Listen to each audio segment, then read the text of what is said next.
May mga patatas ka rin ba dyan? Tara't gawin nga natin niyang isang masarap na merienda na pwede ring ipangbenta dahil siguradong magugustuhan ito ng mga bata. Sheesh! Hapon na nga ito't kagigising ko lang. Napababa nga ako dito sa kusina namin dahil nakaramdam ako ng gutom. Kaya naman binuksan ko na agad itong rep namin para maghanap ng makakain. Nakita ko nga itong malalaking patatas. Kaya ito na lang yung kinuha ko at may naisip nga akong gawin dito. At ayan nga, tuhugasan ko lang itong mabuti. At kung may mga patatas nga rin kayo sa inyong rep, kuhanin nyo na rin at sabayan nyo akong magluto. Dahil dito sa lulutuin natin, siguradong magugustuhan ng mga bata, pati ng mga isip bata. Walang ganon! At sa lulutuin ko nga, kailangan ko nga ng spring onion. Wala nga nung mabibilan dito sa amin. Kaya naman yung tanim ni tatay ay binunot ko na lang. Huwag nyo akong isusumbong mga ate ha. Kukuhanin ko lang naman itong dahon. Pagkatapos itatanim ko nga ulit itong ugat. Sana lang ay tumubo ulit. At hindi nga mahalata ni tatay. Walang ganon! Bali, ginayat ko nga lang yun ng maliliit. Pagkatapos itong ang tatlong patatas, ay binilatan ko lang gamit itong peeler. Mas madali kasing magbalat kapag peeler ang gamit. At ayan nga, hiniwa ko nga lang ito ng paganyan. Hindi kalakihan, hindi rin kaliitan. Ito nga't isinaling ko na nga dito sa aking lutuan. Bali, huhugasan ko nga pala ulit itong mabuti. Nahuhulaan nyo na ba kung ano yung lulutuin natin dito sa mga patatas? Ito nga, hindi lang basta pang merienda mga ate. Dahil pwedeng-pwede nyo nga rin itong ipangbenta. Matapos ko nga itong mahugasan, nilagyan ko lang ito ng sapat na tubig at sinalang ko na dito sa aking kalan. Lulutuin nga pala natin ito hanggang sa lumambot na yung mga patatas. At pagkaya na nga matusok ito ng tinidor, ay hahanguin ko na nga rin. Dahan-dahan lang sa paghango dahil sobrang init talaga niyan. After nyan, isinaling ko na nga ito dito sa aking mixing bowl at minash ko na gamit itong tinidor. Kailangan nga dyan ay durog na durog, kagaya ng durog mong puso. Huy! Ang sakit naman nun. Ayan nga mga ate, nagmelt lang ako dito ng margarine. Pagkatapos naglagay nga ako ng garlic powder. At kung wala nga kayo nyan, pwede naman yung fresh garlic. I-mince nyo nga lang mabuti. Lagay na nga pala ako dyan ng kaunting asin na tubig. At nung kumukulo na nga ito,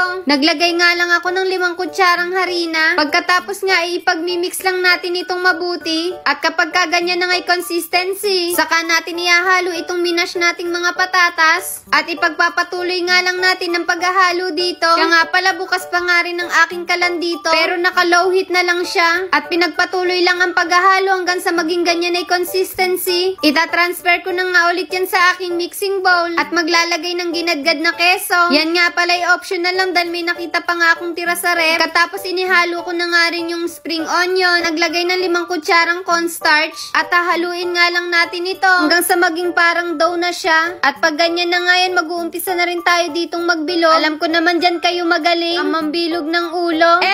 Walang ganon! Bali, kumuha nga lang pala ako ng small amount ng ating mixture. Pagkatapos ay niroll ko nga lang ito hanggang sa humaba. At pinagdugtong ko nga lang yung magkabilang dulo. Kaya ayun, nakabuo na nga tayo dito ng bilog. Pagkatapos ngayon ay pipirituhin na nga natin ito. Syempre, kailangan mainit na nga yung mantika. Pero kita nyo naman itong sa akin ay hindi pa nga. Minadali ko na nga kasi ito dahil natakam nga ako sa itsura. At tingnan nyo naman habang naluluto nga ito, ay talagang nakakatakam na. Pag ganyan na nga yung kulay niya na medyo brown, ay hanguin mo na rin. Sobrang lutong na niyan mga ate.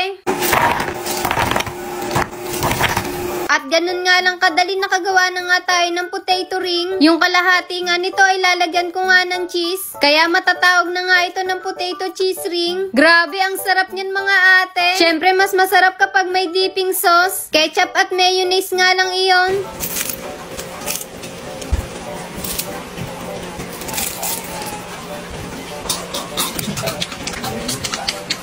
O siya, tara, tikman na natin ito. Kaya naman, unang kagat first bite.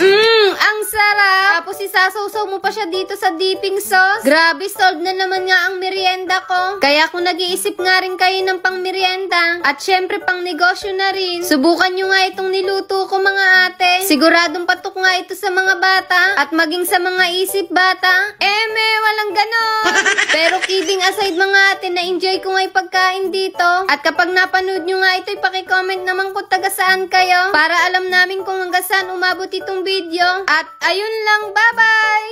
May mga patatas ka rin ba dyan? Nagkikrave ka din ba sa buchi? Kaya lang ayaw mo ng mamantika? Kaya for today's video nga, isishare ko naman sa inyo kung paano magluto ng buchi na hindi na kailangan gumamit pa ng mantika, pero ang sarap pa rin yan. Sheesh! Ngayong araw bigla nga ako nagkrave sa buchi, kaya lang wala nga nagtitinda dito sa may amin nun. Kaya eto nagbukas na nga lang ako ng rep namin at nagtingin nga ng mga ingredients. Nakita ko nga itong tira kong glutinous rice nung nakaraan at may nakita nga din akong mga sesame seeds at ito ngang ubi flavor na parang pa-expired na.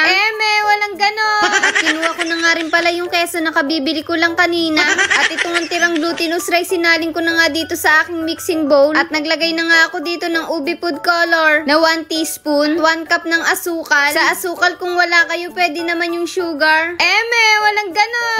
Hinalo ko nga lang ito hanggang sa mag-mix-mix sila. Pagkatapos gumawa nga lang ako ng butas sa gitna at maglalagay na nga rin ako dito ng tubig. Paunti-unti nga lang pala yung paglalagay ko dito ng tubig para hindi mapasobra. Bali, ito nga palang glutinous rice ko. Konti lang pala yung nabawas dito sa 500 grams. At ayan nga, naglagay na nga rin pala ako dito ng ubi flavor para naman kahit papano ay maglasang ubi to. Pagkatapos pinagpatuloy ko nga lang yung paghahalo hanggang sa makabuo na tayo dito ng parang dough. At itatabi ko nga muna ito dahil magluluto naman tayo dito ng sesame seeds. Bali, 3 balot nga pala yung nilagay ko dito. At sa medium heat nga ay isasangag lang natin ito. Ewan ko ba mga ate, pero bangong-bango talaga ako pag nagsasangag nga ako ng sesame seeds. Kayo rin ba nababanguhan dito? Bali, niluto ko nga pala yun hanggang sa medyo mag-brown na. At ayan, hiniwa ko na nga rin itong mga keso ng ganyang kakapal. At dito na sa aking steamer, naglagay lang nga ako ng konting mantika at binrush ko para yung lulutuin nating buchi ay hindi dumikit dito. At ayan, nag-scoop na nga ako dyan ng 1 tablespoon. Pinlaten ko nga lang ito sa aking palat at nilagyan ko na nga ito ng isang hiwang keso. Pagkatapos nga ibibilugin lang natin ito kagaya ng pambibilog mo sa isip niya.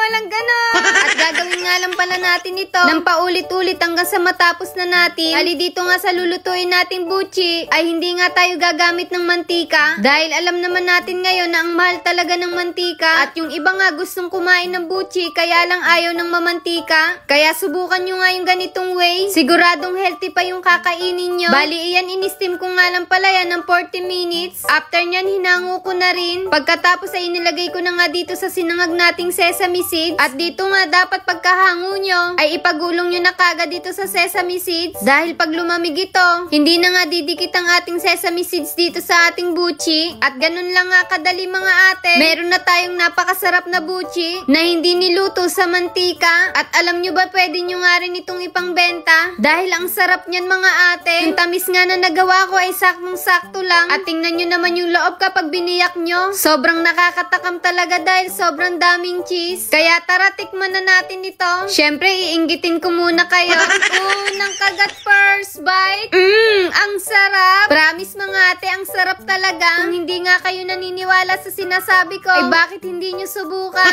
Shoutout nga pala kay Josephine Ladia, Angelica Santos, Banji Di Guzman, April Niro, Medalyn at Samantha Yuto, Baby at Irish Tejero, Justin Daniel from Kapas Tarlac, Nene Lopez, Maylin at Yena Pagdanganan, Rica Jane Tebes, at Melody Amores. Kapag napanood nyo ito mga ate, pakicomment naman kung taga saan kayo para alam namin kung hanggang saan umabot itong video. At ayun lang, bye-bye!